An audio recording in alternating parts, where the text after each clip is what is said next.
மறுபிறவியை பத்தி வேற யார் சொல்லி கொடுப்பா? மறுபிறவியை பத்தி வேற யார் சொல்லி கொடுப்பா? அரசு பள்ளியில ஆன்மீக பேசுவது தவறுனா, பள்ளிகளிலும் கல்லூரிகளிலும் பாத்தீங்கன்னா ஏதோ ஒரு விழான்னு சொல்லிட்டு மோட்டிவேட் ஸ்பீச்னு சொல்லிட்டு ஆக்டர்ஸ்களை கொண்டு கதாலிக்க அடைக்க விடுறது, ஆக்டர்ஸை கொண்டு ஆட விடுறது, அதெல்லாம் என்ன சமூக நல்லிணத்தை வளர்க்குமா?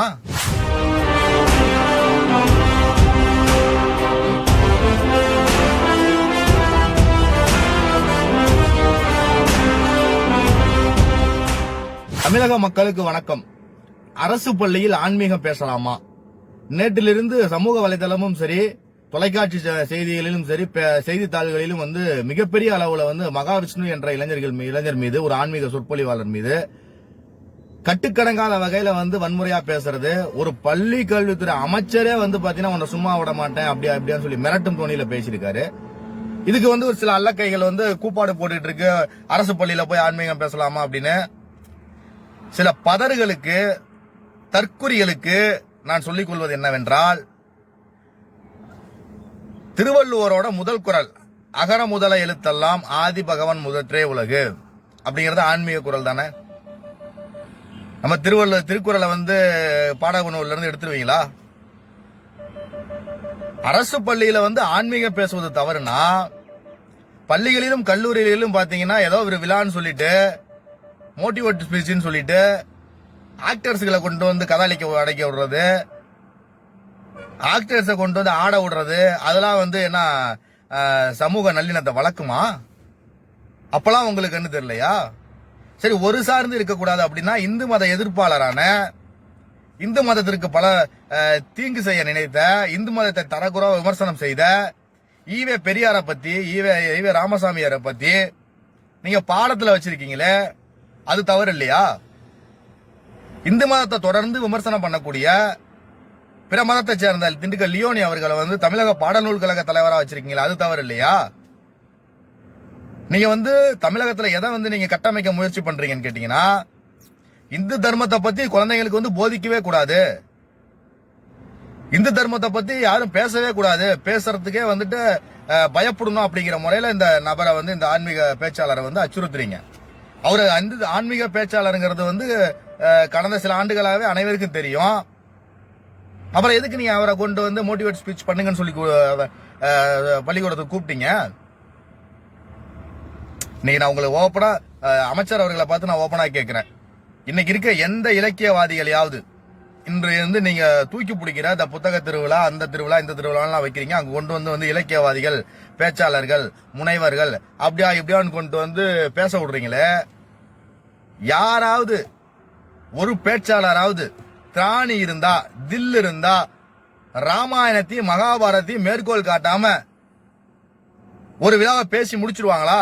அவங்க வாழ்க்கையில இன்ன வரைக்கும் நான் ராமாயணத்தையும் மகாபாரதையும் நான் மேற்கோள் காட்டினதே இல்ல அப்படின்னு சொல்லி ஏதாவது ஒரு பேச்சாளரை நீங்க சொல்லிட முடியுமா?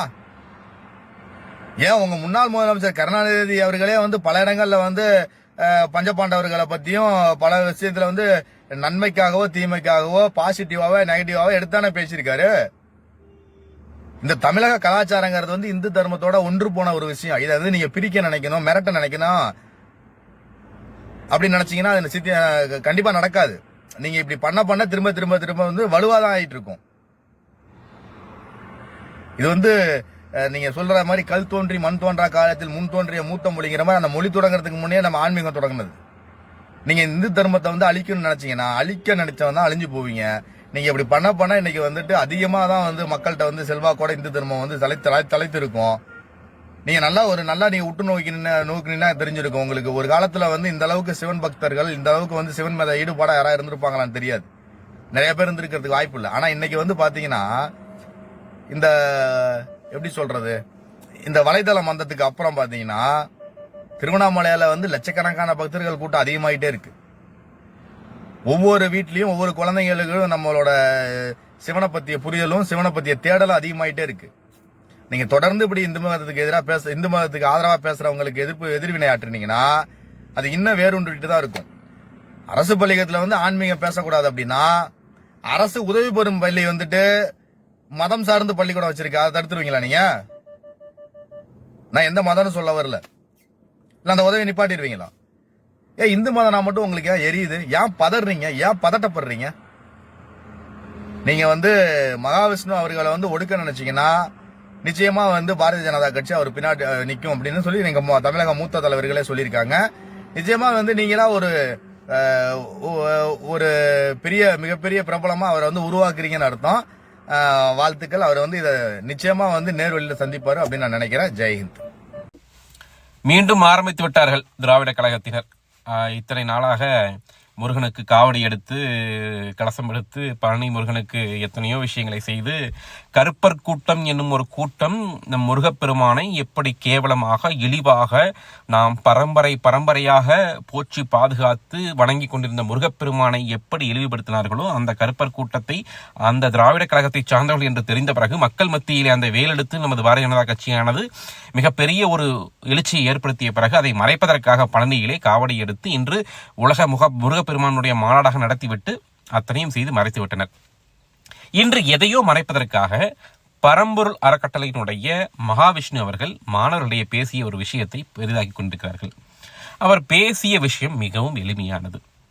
நீங்கள் அதாவது இந்த காலகட்டத்திலே பல பிரச்சனைகள், ஏழ்மை, பணக்காரர், ஊனமற்ற ஏகப்பட்ட விஷயங்கள் இருக்கின்றன. இதற்கு காரணம் நீங்கள் பூர்வ ஜென்மத்தில் செய்த பாவங்கள். எனவே இந்த ஜென்மத்தில் நீங்க எந்த பாவங்களும் செய்யக்கூடாது, செய்தால் அது அடுத்த ஜென்மத்தில் பிரதிபலிக்கும் என்பது மாணவர்கள் மத்தியில், இளைஞர்கள் மத்தியில் நீங்கள் பாவங்கள் செய்யக்கூடாது என்று எப்படி உங்களுக்கும் எனக்கும் எனது பாட்டன், முப்பாட்டன், தாத்தன் என அனைவரும் ஊட்டி வளர்த்தார்களோ அந்த விஷயத்தை எளிமையாக அவர் சொல்ல முற்பட்டார். இதில் என்ன பகுத்தறிவு இருக்கிறது இவர்களுக்கு? இவர்களுடைய பகுத்தறிவு என்னவென்றால், நாங்கள் இன்று திருடிக் கொண்டிருக்கிறோம், இன்று திருநாள் அடுத்த தலைமுறையில் எங்களுக்கு பாதிக்கப்படுமா என்று பயப்படுகிறார்கள் என்ன தெரியவில்லை. எனவே இது பகுத்தறிவு தான்.